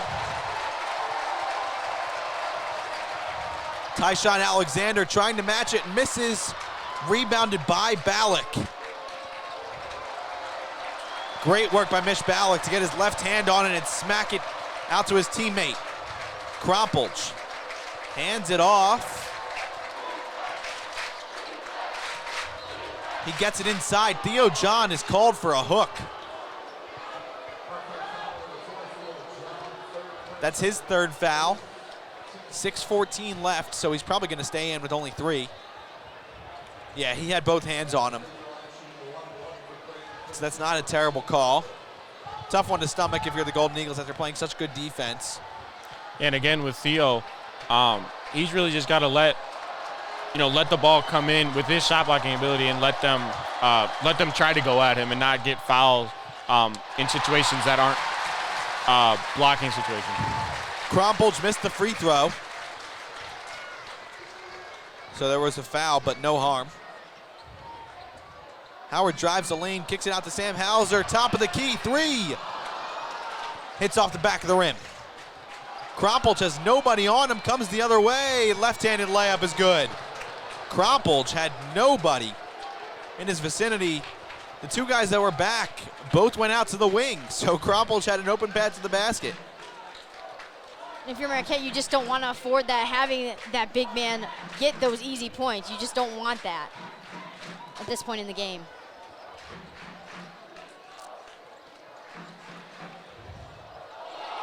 Marcus Howard puts Zegarowski on skates and knocks down the 3. Marcus Howard with 30 points already. That was an amazing, that's what we've been talking about all game. His step back jumper kind of broke his ankles on that one. Chartouni forces a turnover.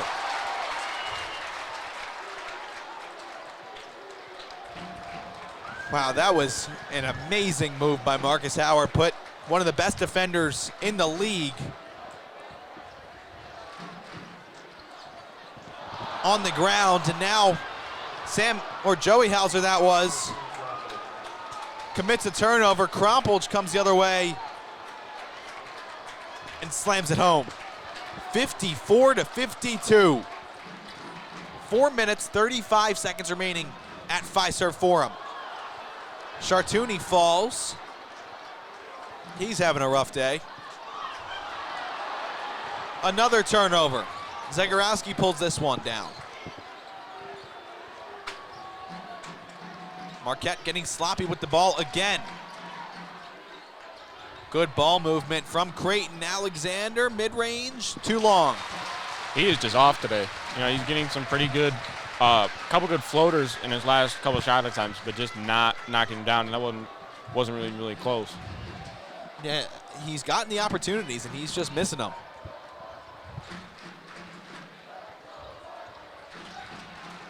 Marcus Howard made a nice move, then tried to pass it away, and nobody was there.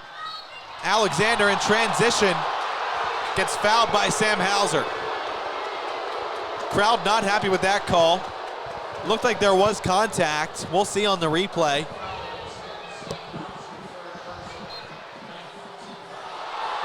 Not a lot of contact.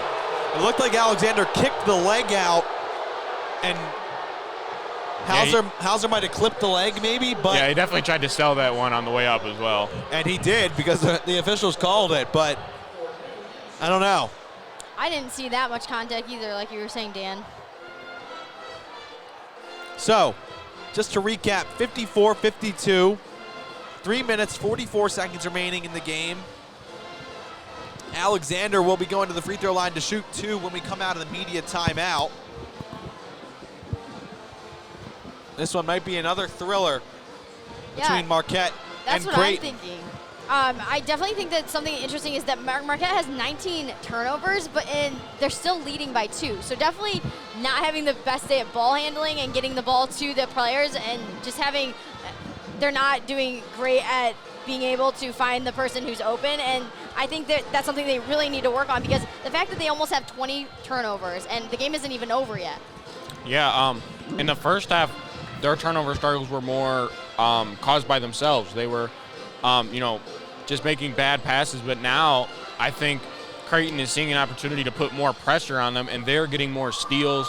You saw Krompolch get a steal on a fast break dunk. He is up to 19 points now, really kind of taking over for them. But, yeah, as far as turnovers, Creighton's put more pressure, and Marquette just continues to make mistakes. And Creighton has 12 steals. Right. And it's just in a game, if Marquette were to drop this game, I think it would really sting for them to have so many turnovers against a team that in conference is a talented team, but is a team that, as a leader of the conference, you have to take care of at home. Exactly. I think like you were saying, if Marquette does lose this game, it is because of the amount of turnovers and the amount of sloppy ball handling they've had. I mean, their defense has been very good. Their offense, they're shooting at 48%, but it is that turnover factor that is not going so well for the Golden Eagles. As we mentioned in the opening, first matchup between these two teams came down to the wire. Sam Hauser hit a buzzer beater with 0.8 seconds left to send the game into overtime, a controversial call. Then Marcus Howard really put the team on his back in overtime, brought his point total to 53 on the day, setting a new Big East record for points in a single game, breaking his own record from last season of 52 against Providence. But today, Marquette is trying to put Creighton away a little more easily than that overtime win. And if you're looking at the all-time series between Creighton and Marquette, Creighton actually leads 55-32, and they're 32-12 in Milwaukee, but they haven't won against the Golden Eagles since February 14, 2015 in Milwaukee. So haven't been very successful in late, but this could be their turnaround when they can beat Milwaukee or beat Marquette in Milwaukee. Alexander knocks down the first.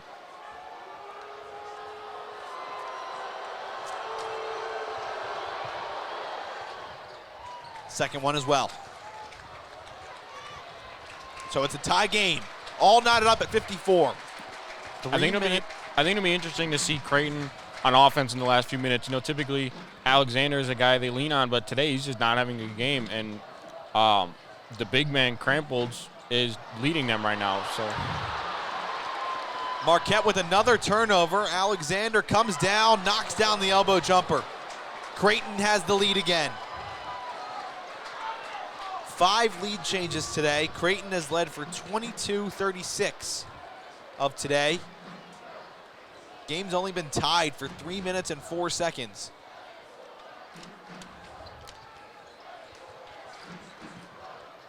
Marquette with 20 turnovers. 4 of those in the last 2:07. Howard missed an uncontested 3. You know what I mentioned earlier about how their free throw shooting is going to help them a lot in March in terms of not getting upset in the early rounds. These turnovers are the complete opposite of that. That's something that if they get sloppy in a first or second round game, that's something that a lower seeded team is going to take advantage of. Yeah, that's an excellent point. Those teams are just going to come after Marquette. Theo John is called for a foul. There was a lot of contact there. That's his 4th. 2 minutes, 28 seconds left. Man, Creighton has gone for some posters today, but have not come through on any of them. I mean, Creighton's on a 6-0 run over the past 2 minutes, 18 seconds, and Marquette has had 4 turnovers in the last 3 minutes, almost 3 minutes. So Creighton definitely taking advantage of those opportunities Marquette's giving them. Matt, going back to the posters thing and straying from this game for a second, did you guys see the dunk last night that was called a charge? Oh, my goodness. Yeah. Late in the crazy. game, too. Kind of a crazy call right there. Last couple of minutes. In the Nevada game. Yeah, this is late in this game, too, and he just tried to rise up over Theo John. It's just, the aggressiveness is fun to watch, but it always shocks me when players go up for huge dunks like that late in games, because why not just settle for the easy layup and get the guaranteed points? You'd think, yeah, but, everyone wants a highlight tape, too. And in the Nevada game, it had huge repercussions, because if he had just gone for the layup, He would have gotten the points. yeah, he would have gotten the points. It might not have been a charge because he wouldn't have had to go as far to the basket. So could have saved them from an upset that is really going to hurt their resume. But getting back to the game here, Mintz hit the first. Second one is good. 8-0 run from Creighton in the last 2 minutes and 18 seconds. I mean, that was a big play for Creighton. Now they have a 2-possession game. Creighton in the double bonus, too. Sam Hauser turns it over. Zagorowski takes it the distance. Coach Wojciechowski needs a timeout. 60-54. 2 minutes, 16 seconds remaining, and Creighton has a 6-point lead. Marquette is not taking care of the ball right now, and Creighton is taking advantage. Yeah, right now, just like the last game out, Creighton definitely felt like they should have won. Other games this season they played, they felt like they should have won. Right now, if they don't come through with this game, when they force 21 turnovers defensively, they're definitely going to come out of here with a sour taste in their mouth, thinking that they absolutely should have won a game where they're forcing the top team in the conference, great offensive team, to have 21 turnovers here at home. Exactly, and I think something that's really interesting is that Marquette is the top team in the Big East. I mean, tied with Villanova right now, but they beat Villanova once, and they are not looking like a top team in the Big East right now. They are playing down. They're number 10 in the nation. They do not look like a number 10 team in the nation to me. Yeah, right now Marquette does not deserve to win this game. No. They've been turning the ball over constantly. Their ball control has been absolutely awful. And that's coming from players that typically, I mean, Marquette has a huge turnover problem, but today is an anomaly. There's been 21 turnovers from the Golden Eagles, 6 from Marcus Howard, 5 from Joey Hauser. So those two players combined have almost as many turnovers as Creighton. They have 12. Marcus and Joey have 11. Wow. Team's got to do something about keeping the ball in their hands. It's not even like Creighton is a team like Villanova that does a three-quarters press. This is simply in the half-court defense. Yeah. And maybe they'll send one guy after the ball handler, like Zagorowski will come after Marcus Howard a little bit ahead of the half-court line, but Marquette has to take care of the ball. And the fact that Marcus Howard hasn't been hitting it either recently is definitely not helping the Golden Eagles. Theo John almost had an incredible rebound right there, but he stepped out of bounds. He manhandled his way through a couple guys, grabbed it with one hand and tried to throw it off Tyshawn Alexander, but he was ruled to have stepped out of bounds. So 1:55 left, 60-54. Can Creighton pull off the upset? You know, back to the turnovers, Creighton, in terms of their turnover margin, they're -0.1, which essentially means they're basically turning it over about as many times as they're forcing turnovers. But today, 9 more Marquette turnovers than Creighton turnovers. So big, like you said, anomaly from the norm. Brendan Bailey contested a shot, caused a Creighton miss, and then on the other end, what else but a Marquette turnover? This is very interesting, too, because I think usually at home, Marquette has that energy and that crowd behind them, but I have not seen that today, and that would also be the fact that why they're not doing so well. I mean, they've only lost one in Fiserv Forum, so this would definitely be an upset if Creighton could get this win. This game looks so similar to the game against Villanova earlier this week when Marquette just couldn't make the shots they needed to, or couldn't make the shots they needed to down the stretch, and couldn't take care of the ball.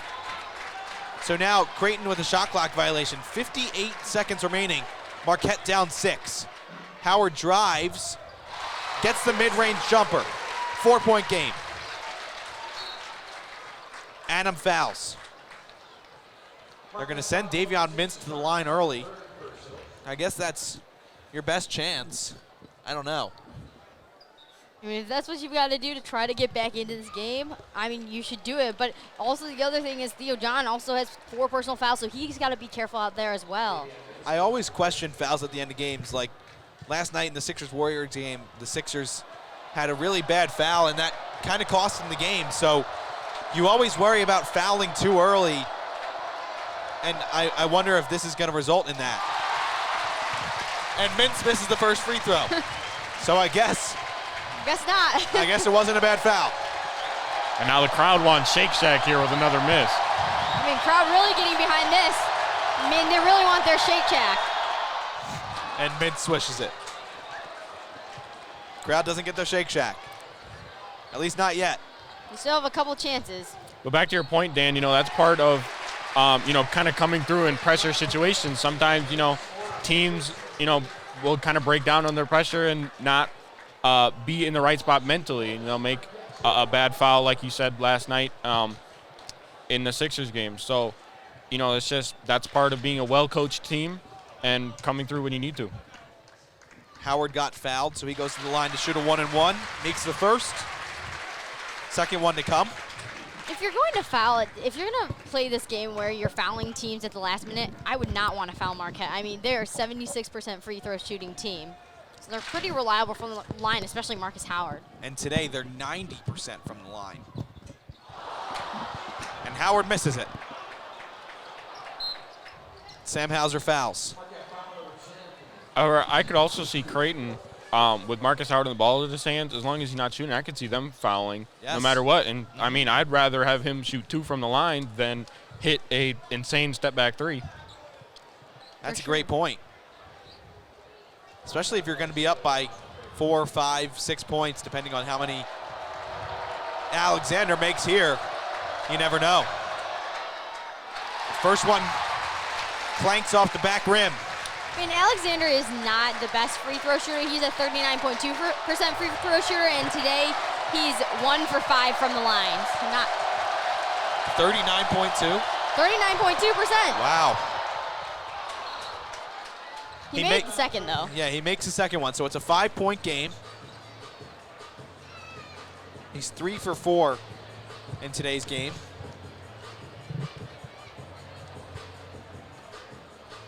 .44 seconds left, 62-57. Creighton leads. Scoring update. Krompolch has 19 for the Blue Jays, 12 from Ballack, 10 for Alexander, Zagorowski up to 9, and Mintz has 6. For Marquette, Marcus Howard, the only one in double digits, 33. Sakar Annam has 7. Joey Hauser has 6, 4 from Ed Morrow, 4 from Theo John, and 3 from Sam Hauser. Marquette as a whole shooting 46% from the field, Creighton 39.6.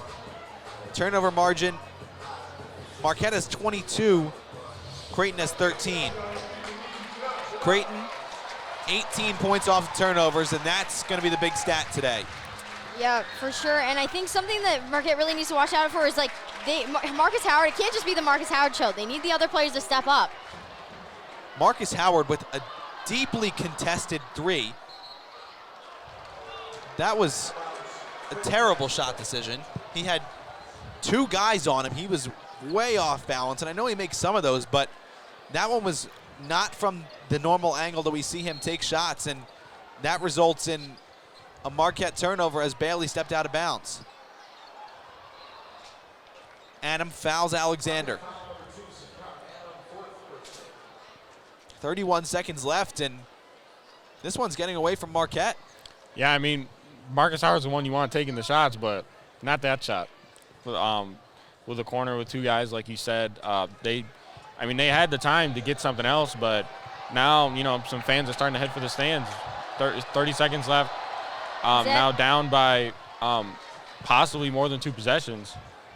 Exactly, and now the fact that Annam, John, and Sam Hauser all have 4 fouls, not looking good for Marquette, because who's going to foul without fouling out? It's either Brendan Bailey or Marcus Howard. I put my money on Brendan Bailey. Both free throws are good. Howard is scrambling to take a 3. Hauser takes it, misses it. Creighton gets the board. Krompolch has it. Sam Hauser fouls, and that's his 5th. Sam Hauser's out of the game. And I think that's the game. I would say that was the game. I mean, 14 seconds left. Hauser fouled out. Definitely not looking good for Marquette. And with their second loss at Fiserv Forum, Creighton played exactly how St. John's did. They really had some really good defense, and I mean, obviously their 3 good scorers weren't scoring the best today for Creighton, but I think they really showed up in the second half and in the last part of the stretch. They have done it fantastically this past 4 minutes, 5 minutes. And, you know, this shows just kind of how odd the Big East is. I mean, yeah. Creighton honestly probably should have swept Marquette in terms of how that last game ended. And, you know, they went to overtime with Villanova and have had some other close games, but now, you know, they're finally coming home with a big win. And this is why I think the Big East tournament is going to be really interesting because, you know, one of these teams that, you know, maybe hasn't been talked about a lot in terms of nationally could easily go on a run. What I've always said is that anyone can beat anyone at any time. Right. Any Big East team. And you see that today. Creighton coming in 7th in the Big East and Marquette having only 1 loss at Fiserv Forum. This is what happens. The final horn sounds after Brendan Bailey made a 3. And this game ends in a Marquette loss. Final score, Creighton 66, Marquette 60. Kind of a shocking outcome here at Fiserv Forum, guys. Yeah, I definitely think it was shocking. I think Marquette maybe underestimated Creighton a little bit, thinking, okay, they're 7th in the conference. I mean, not that great, but they showed up today, and Marquette didn't, and had all of those turnovers, and Creighton took advantage, and I think that's why they deserve this win, and I don't think Marquette deserved it at all. Yeah, I think the kind of consensus was last time they played early in the season, one of the first road games, and then this one at home was going to end in a pretty easy Marquette win, but Creighton, a lot less points scored than the last game, but they, credit to them, their top guards weren't really doing much, but their other players stepped up and they spread around the points, and really, especially on the defensive end in the second half, they really turned it up and came through. I would say Crumpledge was definitely the player of the game for Creighton. I mean, he had 19 points, and he really stepped up when really his leading scorers weren't shooting. He shot, and that's what kind of won the game for Creighton, besides all of the turnovers. So, guys, any final thoughts before we wrap it up? It's going to be an interesting March. That's what I think. I mean, especially with the Big East tournament coming up and Marquette having this loss now that will really hurt them, and I think will really set them back, take them out of the top 10, have 2 consecutive losses now. As the great John Rothstein says, this is March. So this is how it starts. We've already seen upsets last night. There will be upsets at the conference tournament, and it's gonna be fun. That's a fantastic way to end it. So Marquette takes home a 66-60 loss here at Fiserv Forum today. I want to thank everyone for listening in. For my partners, Matt Yeazel and Zoe Comerford, I'm Dan Abington. Have a great night.